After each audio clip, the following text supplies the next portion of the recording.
তো আসার পরে জিজ্ঞাসা করা হলো যে কেন, কি অবস্থা, কোথা থেকে আসছো। সে বললো যে ঢাকায় চলে গেছিলাম, এখন নানা ভাই জোর করে নিয়ে আসছে আমারে। আমি আসতে চাইছিলাম না, আমাকে জোর করে নিয়ে আসছে নানা ভাই। দেশবাসী, আমি আপনাদের সাথে শুধু এই কথাটাই বলতে চাই যে যে মেয়েটা এখানে আসতে চাচ্ছিল না, তাকে কেন জোর করে আনা হলো? তাকে জোর করে আনার পিছনে কি কারণ ছিল বা তার কি স্বার্থ ছিল? পরবর্তীতে আমরা এটাও জানতে পারি যে এই মেয়েটা তার এই নানার সাথে রাতের বেলা ঘুমায়। নেত্রকোনার মদন উপজেলার মদন থানার যে মহিলা মাদ্রাসার যে একটি ঘটনা, অনাকাঙ্ক্ষিত ঘটনা, যেটি গোটা বাংলাদেশের প্রত্যেকটা মানুষের নজরে পড়েছে। এমনকি প্রত্যেকটা মানুষ বাজারে, চাষটালে, এখানে সেখানে এই বিষয়টি নিয়ে টল করতেছে। তা হলো 11 বছরের কিশোরী, ছোট্ট একজন শিশু, 11 বছরের শিশু বলা যায়, অন্তঃসত্ত্বা 7 মাসের। অপবাদ দেওয়া হলো কাকে? মাদ্রাসার মোহতামিম, মাদ্রাসার শিক্ষককে। তো আমানুল্লাহ সাগর এই মাদ্রাসার মোহতামিম।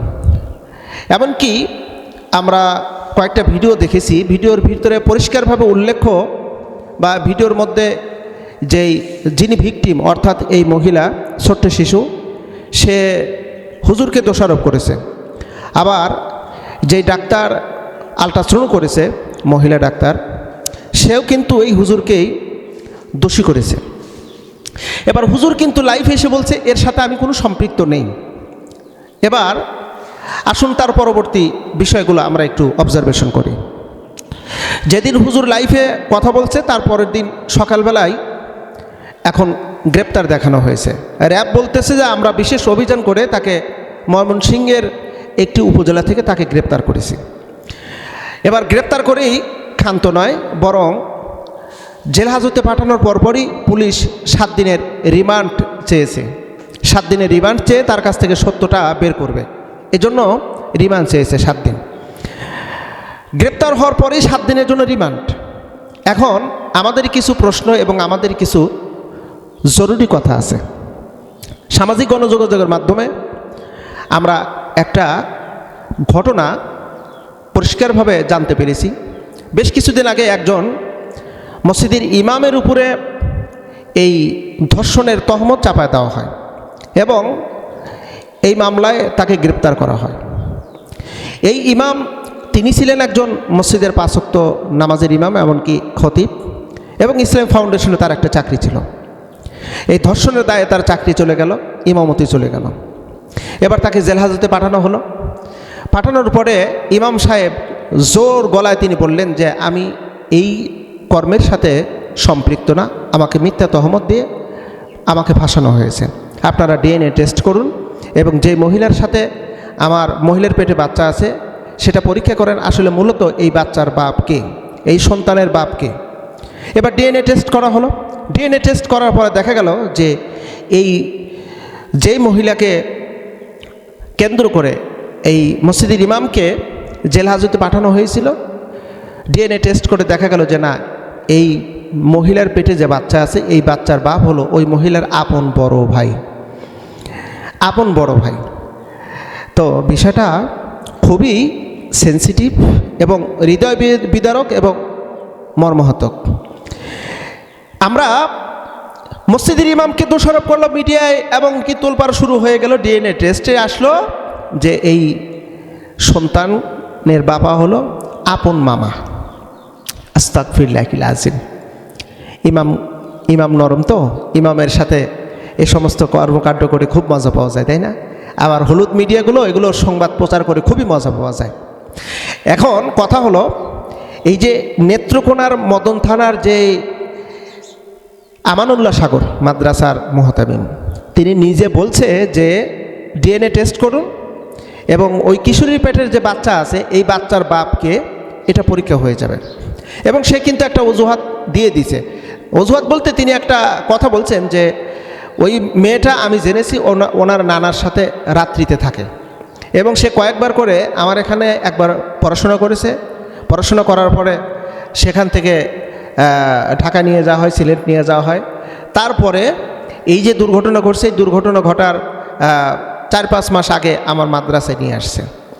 এখন বিষয়টা হলো যে তিনি কিন্তু অলরেডি বলে ফেলছেন এই মেয়েটা তার নানার সাথে থাকে।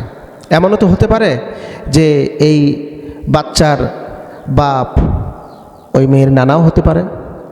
হুজুর বলছে ডিএনএ টেস্ট করুন। তো ডিএনএ টেস্ট করলেই তো হয়ে যাচ্ছে, তাহলে রিমান্ডে নেওয়ার কি প্রয়োজন? নাকি আলেম বলেই রিমান্ডের দাবি করেছে?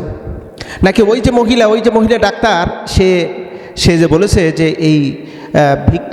এই মহিলার সাথে, এই কিশোরীর সাথে যে অনৈতিক কাজ করা হয়েছে, এই কাজের সাথে সম্পৃক্ত হুজুর, এবং সেটাকেই অ্যাপ্রোভেট করার জন্য, সেটাকে প্রমাণ করার জন্য, এখন সেটা যেভাবেই হোক প্রমাণ করার জন্য হুজুরের উপরে টর্চিং করবে, তাকে টর্চিং করে জবরদস্তিভাবে তার মুখ দিয়ে বের করবে যে হ্যাঁ এই সন্তানের বাপ আমি এবং কিশোরীর সাথে অনৈতিক কাজ আমি করেছি।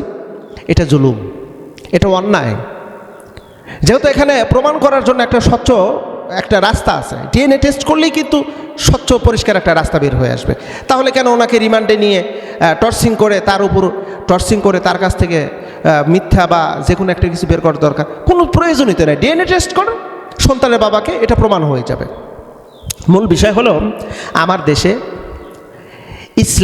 ইসলামী মনোভাবনা, ইসলামী সংস্কৃতি, ইসলামী মূল্যবোধ, ইসলামী জ্ঞান, এগুলো যেন স্থমিত করা হয়, এগুলোকে যেন ক্লোজ করা হয়, এই ব্যাপারে একদল লোক কিন্তু উঠে পড়ে লেগেছে। এটা নতুন কিছু না।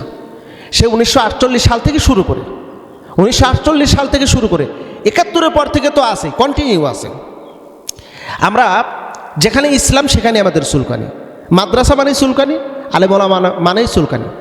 একটা জিনিস খেয়াল করে দেখেন, হলুদ মিডিয়াগুলো যেভাবে প্রচার করেছে, সত্য মিথ্যা যাচাই না করে, সোশ্যাল মিডিয়াতে ব্যাপক প্রচারণা, এই আমানুল্লাহ সাগরের ফাঁসি চাই, ধর্ষককে সরাসরি সামনে খুন করে ফেলেন।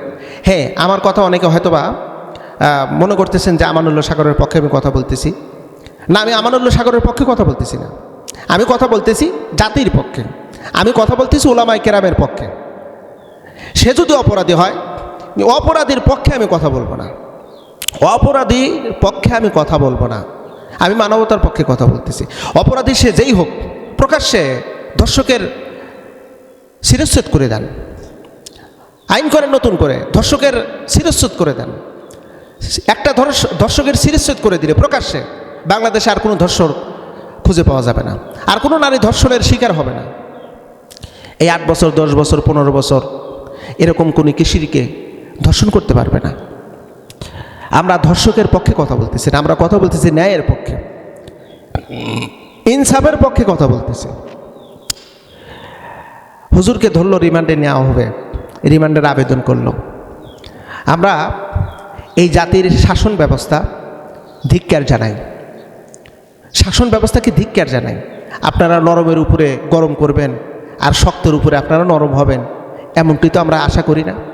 আলেম ওলামার ক্ষেত্রে আমরা বিগত সাল থেকে শুরু করে যতটুকু আমরা দেখে আসতেছি, আলেম ওলামাকে পেলেই একদল ব্যক্তিরা উঠে পড়ে বসে, নানান প্রকারের নির্যাতন করা শুরু করে। ভাই, আমরা তো এটা দেখতে চাই না। আমরা ন্যায়কে প্রতিষ্ঠিত করতে চাই, ইনসাফকে প্রতিষ্ঠিত করতে চাই, আমরা সত্যের বিজয় হোক, এটা আমরা দেখতে চাই। আমরা চাই না এই দেশে কোনো ব্যক্তি জুলুমের শিকার হোক, অন্যায় অপরাধ করে নাই তাকে শাস্তি দেওয়া হোক, এটা আমরা চাই না। আমরা এই বিচারটা দেখব, সঠিক বিচার। ডিএনএ টেস্ট করুন, এমনকি এই টেস্টের রেজাল্ট অনুযায়ী কে অপরাধী তাকে প্রকাশ্যে শাস্তি দেওয়া হোক, এটাই হলো আমাদের চাওয়া।